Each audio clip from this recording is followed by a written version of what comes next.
My name is Steve Antonuccio, and I'm a retired librarian, and I have produced a number of historical documentaries in my career for the Pikes Peak Library District in Colorado Springs. I've written about many of these documentaries in my book, There is No Such Thing as a Typical Librarian, which can be purchased on Amazon. A couple of the chapters in my book are on two heroic individuals who lived in Colorado and whose lives connected them to the German city of Cologne. One of them is combat photographer Jim Bates, and the other is Colorado Springs resident Adele Obadov, who, as a 12-year-old Jewish girl, experienced the horrors of Kristallnacht in her hometown of Cologne, Germany. A third chapter, which I have recently written, is on Jewish American General Maurice Rose, who was the commander of the 3rd Armored Division and rolled into Cologne, Germany with his tanks on March 6, 1945, and defeated the Nazis who controlled the city. Jim Bates, who followed the 3rd Armored Division as a combat photographer, took this photo of General Rose on the steps of the Cologne Cathedral after his historic victory. 3 weeks after this photo was taken, General Rose, the son and grandson of rabbis, was killed in action. The story of General Rose has been almost forgotten in terms of history. We have all heard about the Supreme Allied Commander, General Dwight Eisenhower, and we've heard about the exploits of General George Patton. But few people know about this Jewish-American general who made the ultimate sacrifice on March 30th, 1945, and who played a major role in defeating Nazi Germany. In 1994, 50 years after the anniversary of D-Day, I produced a documentary on my good friend, combat photographer Jim Bates, called Scenes of War. Jim jumped with the 82nd Airborne on D-1 and continued to shoot combat film on the front lines of the war until the fall of Berlin. For most of his work in Europe, he followed the 3rd Armored Division and the victories of General Maurice Rose. Most of the film you're watching in this documentary comes from the Library of the National Archives and is in the public domain. Most of the combat footage you are watching was shot by Jim Bates, who famously captured an actual tank battle during the Battle of Cologne. Jim told me he had nothing but admiration for General Rose.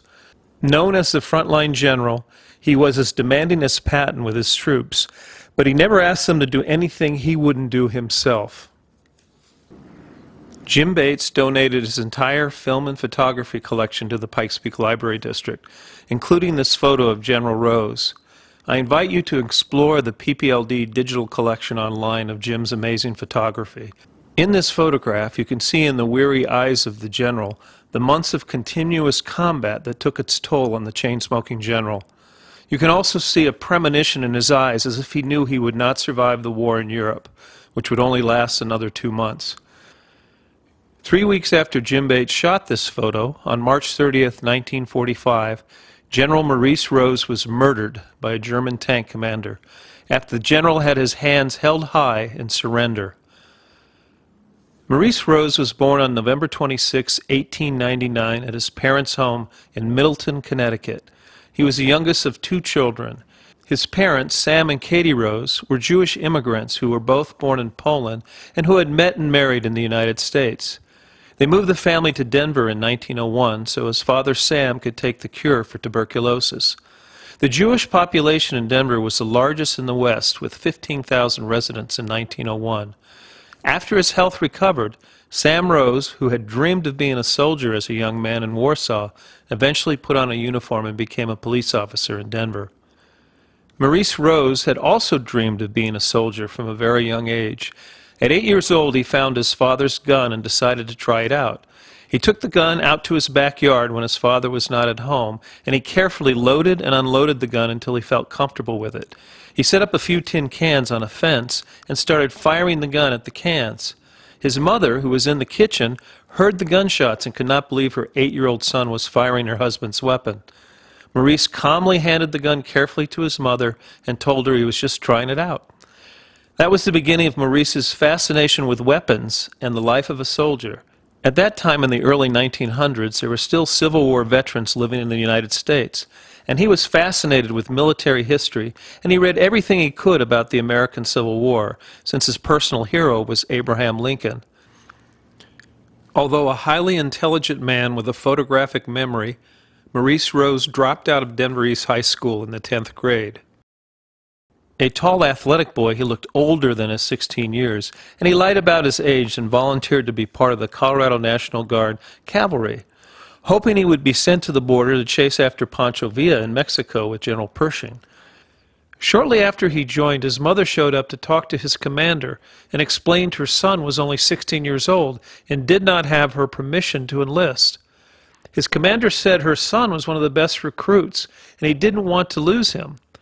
Maurice refused to leave, and it took 6 weeks and a visit from his dad before he was honorably discharged to his parents. When President Wilson declared war on Germany on April 2, 1917, Maurice Rose was one of the first volunteers to join the Army from Colorado. Even though he was still underage at 17 years old, this time he was able to convince his parents to sign the permission papers to let him join. He applied for the officers' candidate school, and he tested quite high and was accepted in the program. At the tender age of 17, he was commissioned as a second lieutenant in the Army. He was immediately sent abroad and became a combat officer in France and experienced the horrors of trench warfare. It wasn't long before he was wounded in battle and ended up in the Army hospital. While he was in the hospital, for whatever reason, they listed his religion as Protestant. It was a religious preference that remained on his records for the rest of his career. It wasn't really an issue until his death in 1945, when they needed to determine if a cross or Star of David should be placed on his grave. After being in the hospital for 2 weeks, he was anxious to get back to his fellow soldiers.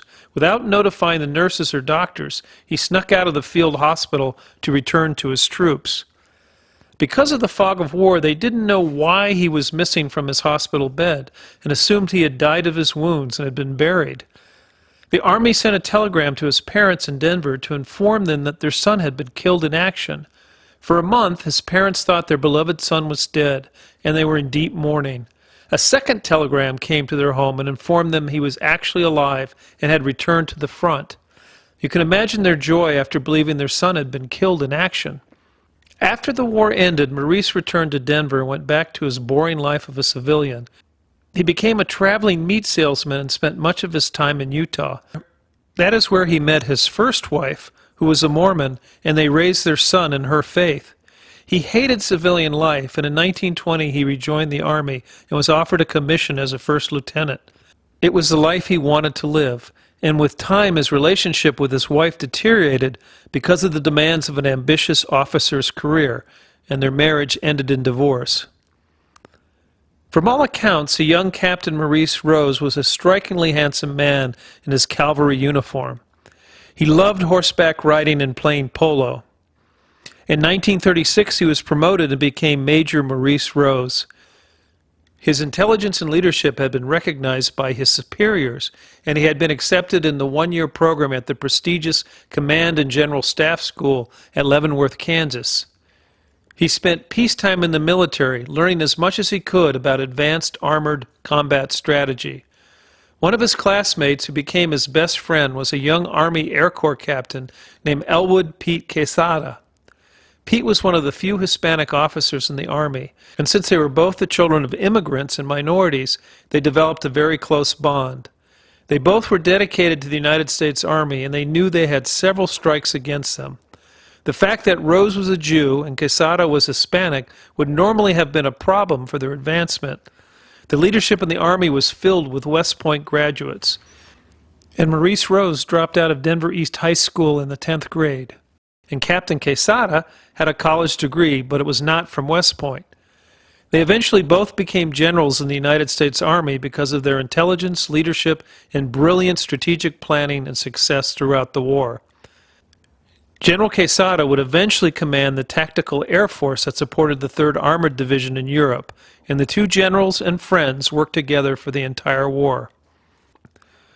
About the same time that Captain Maurice Rose was taking advanced training in 1936, the war clouds in Europe were growing, and Nazi Germany was rapidly rebuilding their military and threatening their border countries.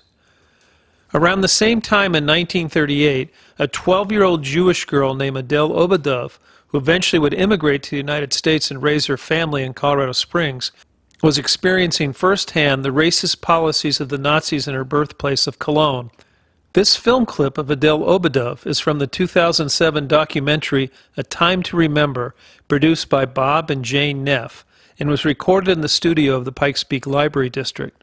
It is some of the most chilling testimony I have ever heard as Adele describes her experiences as a 12-year-old girl during Kristallnacht, the night of broken glass, in her birthplace of Cologne, Germany. She also talks about her teacher at her Jewish school, Dr. Eric Klebonsky, who saved her life and the life of 120 of her classmates by sending them to England. I was born in 1926, and I still have, a brother who was born in 1922. My father and my uncle had a business that was barbershop and barbershop supplies, and some that also included soaps and perfumes, which you would consider drugstore supplies in this country. And then I hadn't been home but a few minutes when the mob came down the street, and they smashed in the door. And they went into the courtyard, and there was SS and a whole bunch of other people. Probably our neighbors. I don't know who they were.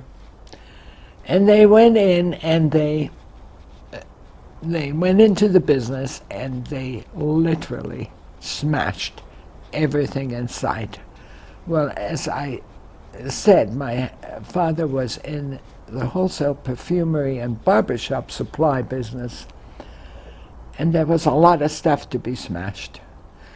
They ripped the shelves from the sides of the building, and they were literally like a V, like a tent when we went down there.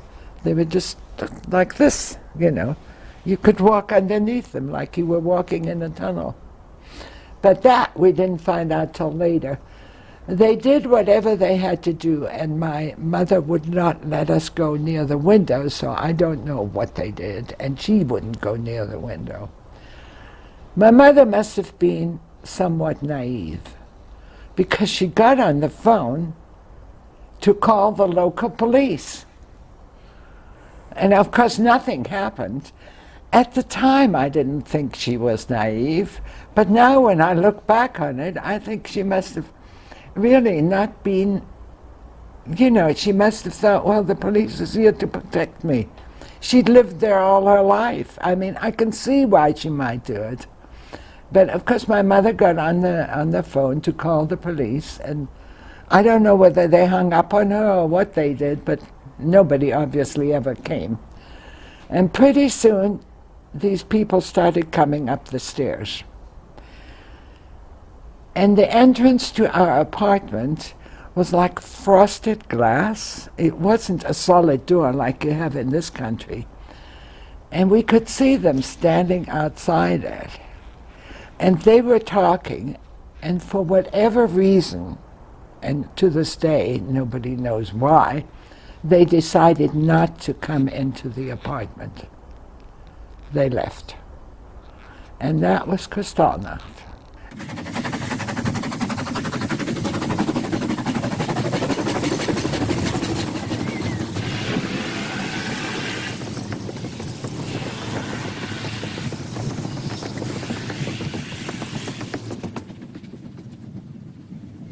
Fritz Klebanski. He was the director of the school I went to up till 1939.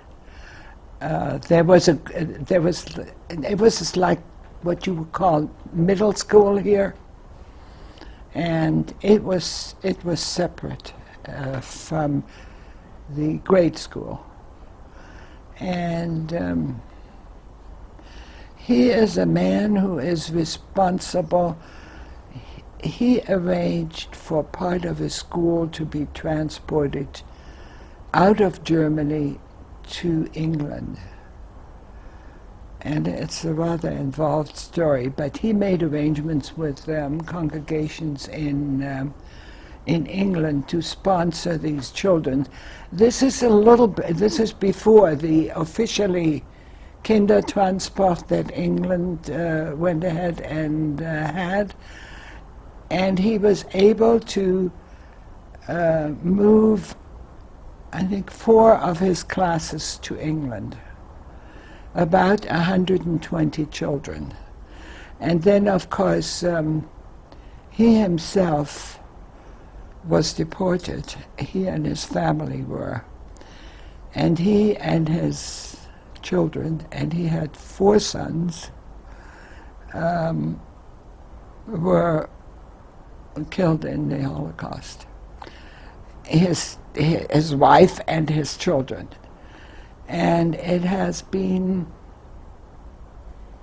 a very sore point with me all of my life. Sore is not the right word. Sad. So this man headed up the school that you attended. Mm-hmm. He was responsible for saving the lives of at least 100 students that attended that school. 120. He stood up to the Gestapo, from what I read in the Jerusalem Post about him. Mm-hmm. Were you one of those children? Yes, I was. Now, you have to understand that Dr. Klibanski had his ducks in a row, and he didn't start Kristallnacht to try and arrange whatever he was arranging. I was a very fortunate young woman. There was a lot of discussion before my parents agreed to send me to England. And I remember I nagged my parents to go. I do remember that. And the discussion was, my parents weren't sure that that's what they ought to do. And, but I remember I nagged them about it. Well, some of the kids were crying. Some of my friends brought their dolls and stuff like that. I didn't, and I didn't cry. My mother and father took me to the train station, and they said goodbye.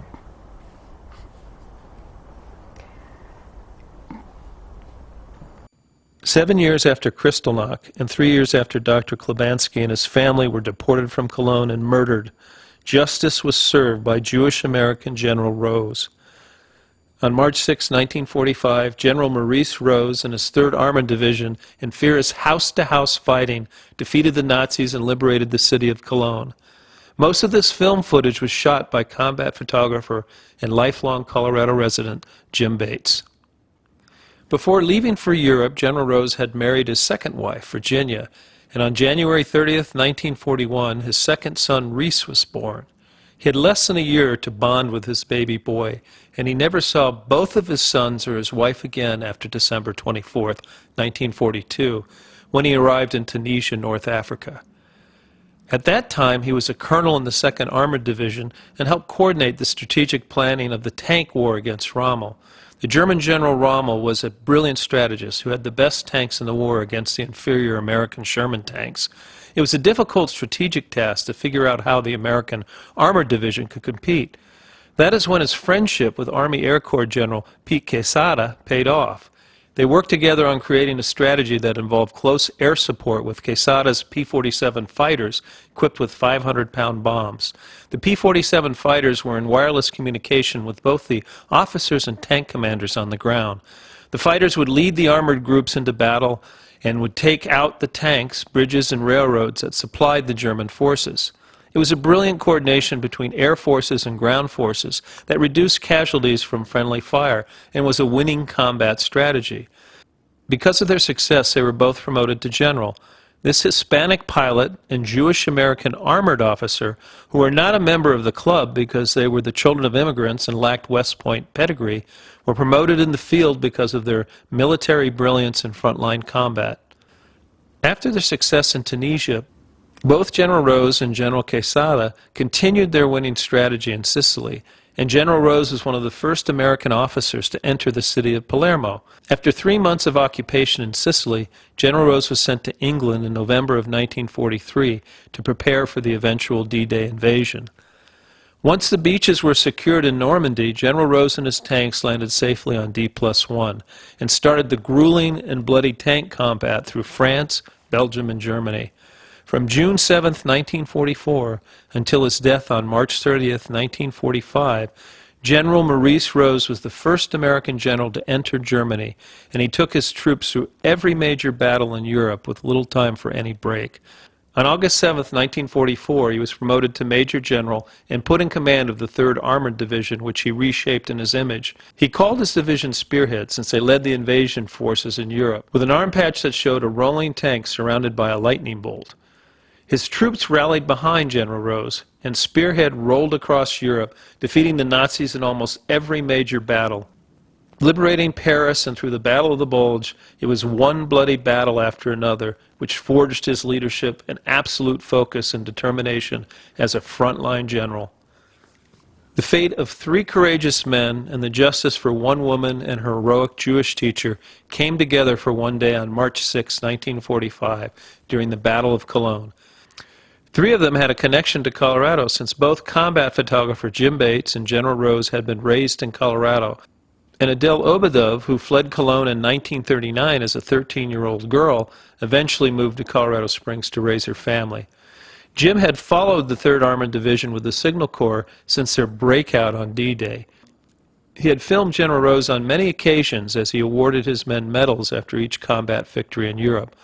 Although they had only casually known each other, Jim had a great respect for the general and knew he led his troops from the front. Jim told me he despised Patton, who had famously slapped a frontline soldier who was suffering from combat fatigue. Jim had observed that frontline General Rose was demanding and tough on his soldiers, but never asked them to do anything he wouldn't do. Because of his devotion to his soldiers, Jim had nothing but love and respect for General Rose. Jim Bates told his story about being a combat photographer in the Battle of Cologne in the 1994 documentary I produced called Scenes of War. Here is a clip from that documentary where Jim talks about the Battle of Cologne and the famous tank battle he filmed.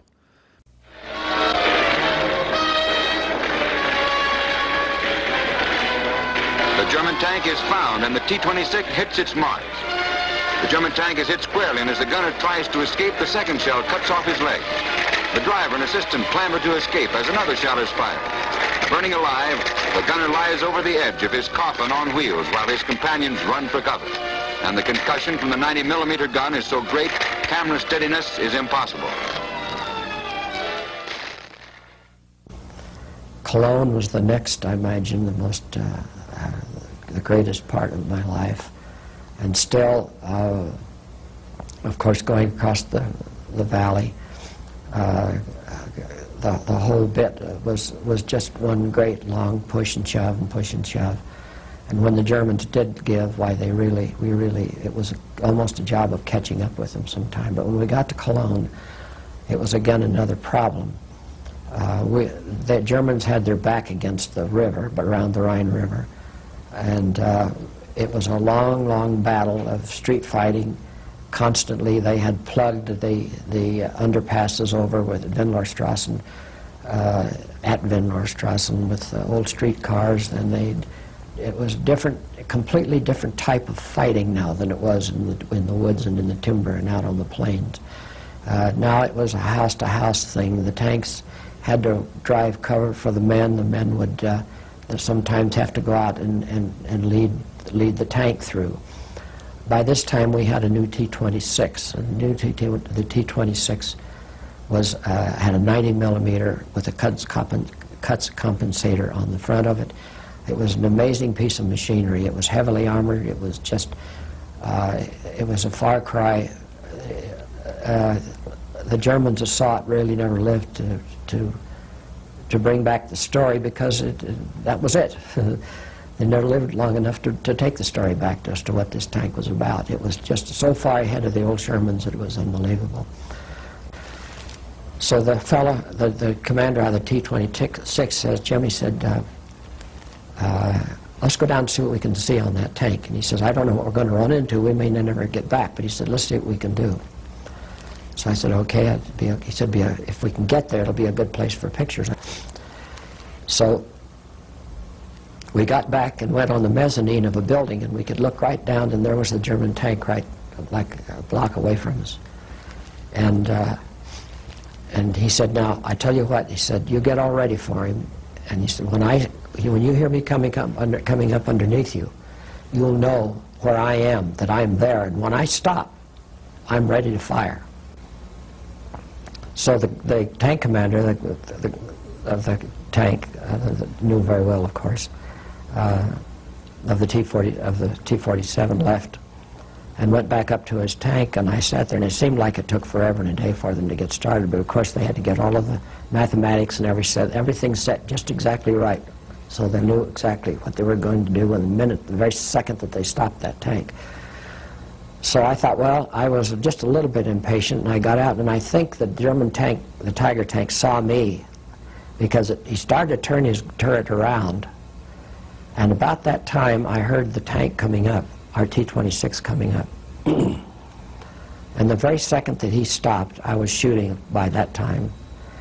And in the film you can see the armor-piercing shell going through the bottom of the picture on the still shots. The first shot went in and cut the legs off of the tank commander in the Tiger. The second shot, and immediately the driver and the bow gunner, the trap doors flew open, and they climbed out, but a second shot had gotten, the shrapnel had gotten them too. One fella fell over a bicycle that was laying there on the ground, the remains of an old bicycle, and he died right there. But the driver got around to the back side of a building, and he died there. The gunner, the tank commander that had his legs cut off, of course, just laid on top of his tank and burned up right in front of the camera there. It was just unbelievable. That thing was burning even the next morning. After it was all over, there was still smoke coming out of it because it had so much ammunition and whatnot in it. It was just everything that could happen to me, photographically speaking, did happen that day. There was everything from street fighting to house-to-house fighting, everything that could happen, and consequently it really was the crux of me getting a Bronze Star. That whole period of time that I worked with the 3rd Armored Division, they were so grateful for all of the coverage that I had given them. I hate to see the 3rd Armored Division going into fading away to nothing now, because that's one of the divisions out of Germany that's being vanished right now, and they did such a beautiful job. General Rose was the head of the 3rd Armored Division.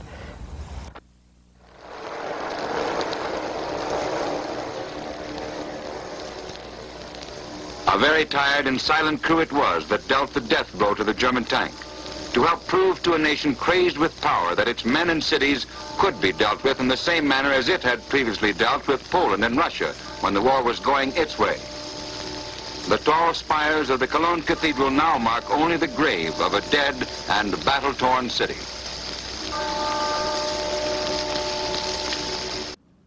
Jim did not know him at the time, but Clarence Smoyer was a young 19-year-old gunner who fired the shells that destroyed the Tiger tank in his film. After the battle and the Tiger tank stopped burning, Jim shot film and photographs of the crew. Clarence Smoyer is a young man with curly hair, not wearing his helmet, sitting on top of the tank in the gunner's position. The story of General Rose, Jim Bates, Clarence Smoyer, and the 3rd Armored Division is beautifully told in the book Spearhead by Adam Makos, which was released in 2019. Adam Makos is a young New York Times best-selling author who is a gifted historian and has become the Stephen Ambrose of his generation.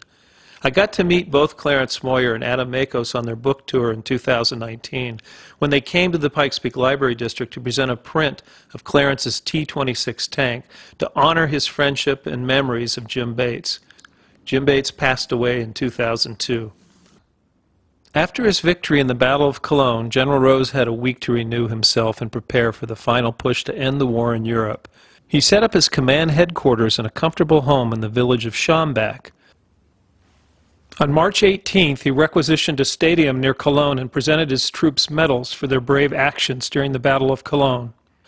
This is probably the last film footage shot of the general. It was also shot by Jim Bates, and you get a sense of the general's intensity, his athletic and handsome appearance, and his appreciation for his men. During the evening of March 28th, his public information officer invited several well-known journalists to meet with the general on an informal basis at his command headquarters. The journalists stayed for several hours and saw a side to the general that they had never witnessed before. The taciturn general, who could see the end of the war in Europe and was in a good mood that night, talked with the journalists with unusual openness. They asked him what his plans were after the war, and he gave a rare glimpse into his personal life and feelings. "I have a son," said General Rose. "He is 4 years old, and I don't know him. We're going to get acquainted, and that is going to take a long time." The film footage you are watching was shot on March 29th of the 3rd Armored Division on their final push through Germany and their last major battle. You can see large numbers of German troops surrendering, and in less than a week after this film was shot, 350,000 German soldiers surrendered to the Americans. On March 30th, the next day after these films were taken, the general was killed in action. It was dusk, and the frontline general was cut off from his troops, and his driver was trying to get back to the American lines and to the city of Paderborn. They saw a tank in the distance, and they thought it was one of the new American T-26 tanks at first. As they drove closer in the darkness, they saw that it was actually a Tiger tank, and they tried to speed past it on the narrow road. His Jeep got stuck between an embankment and the Tiger tank. The general, his driver, and his aide abandoned the Jeep and jumped into a ditch. The tank commander of the Tiger tank opened the hatch and started screaming at them in German to surrender their weapons. The 3 men slowly dropped their weapons and put their hands up. With his 3 prisoners disarmed, the tank commander shot his machine pistol into the general and killed him instantly with a headshot. The driver and General Rose's aide were able to escape and hid in the field before they could get back to the American lines. 2 American soldiers came back the next day and retrieved the general's body. Since the general's body had not been searched and their important maps and papers were still in the Jeep, they assumed the tank commander did not know he had shot an American general in cold blood. An autopsy revealed General Rose had wounds in his hands and fingers, which indicated his hands had been held up in surrender when he was shot. General Maurice Rose was buried on April 2nd in a grave surrounded by his men who had also been killed in action in the city of Ittenbach, Germany. Since his commanding officer did not know his finest general was Jewish, they put a Christian cross on his grave. When the 90-year-old rabbi, Sam Rose, was informed of his son's death, it had a profound effect on him, and he and his wife went into mourning. Remembering back to World War I, both Sam and his wife Katie were hoping for another telegram that would tell them that their son was actually alive. But that second telegram never came. Speaking to a Rocky Mountain news reporter, the rabbi talked about the importance of his son's sacrifice to his country and to the Jewish people during the time of Passover. "It is well that since this had to happen, it happened in the week of Passover," said Rabbi Rose. As Jehovah said, "When I see the blood, I will pass over you." He spoke not only to the Jews, but to the Gentiles, to Americans, to Germans, to all people. "When I see the sacrifice, the blood, I will pass over you." And so may Jehovah accept the sacrifice and see the blood and pass over all peoples for their sins at this Passover time, for my son's sake. Only 3 months later, on July 10th, 1945, consumed with grief, Rabbi Sam Rose reunited with his son in death. Most of the information in this short documentary is taken from the most comprehensive book written on the life of General Rose. It is the 2003 book called Major General Maurice Rose, World War II's Greatest Forgotten Commander. The book is expertly written by historian Stephen L. Osad and World War II veteran who served under General Rose, Don R. Marsh. It is a detailed academic book that was written with love and great respect for the life of this forgotten general. If you enjoyed my short documentary on the life of General Rose, which only scratches the surface of this complex hero, All of your questions are answered in Osad and Marsh's book. Another wonderful book on the life of General Rose is the book Major General Maurice Rose, the most decorated battle tank commander in U.S. military history, written by Marshall Fogel, a respected Denver attorney. The book was published in 2017, and Marshall Fogel spent the previous 8 years researching and writing his book. It is a 500-page manuscript filled with written narrative, personal photographs, and intimate documents related to the life of this remarkable hero. I'm a retired librarian, so I'm assigning you this book to read, as well as New York Times best-selling author Adam Makos and his brilliant book Spearhead on tank gunner Clarence Moyer in the 3rd Armored Division. Also, please watch the entire 1994 documentary on Jim Bates called Scenes of War and the 2007 documentary on Adele Obadov called A Time to Remember by Jane and Bob Neff. Both these documentaries are available on YouTube. No matter what happens and how the history of General Rose and Clarence Moyer is written, ironically, they will never be the most famous soldiers attached to the 3rd Armored Division.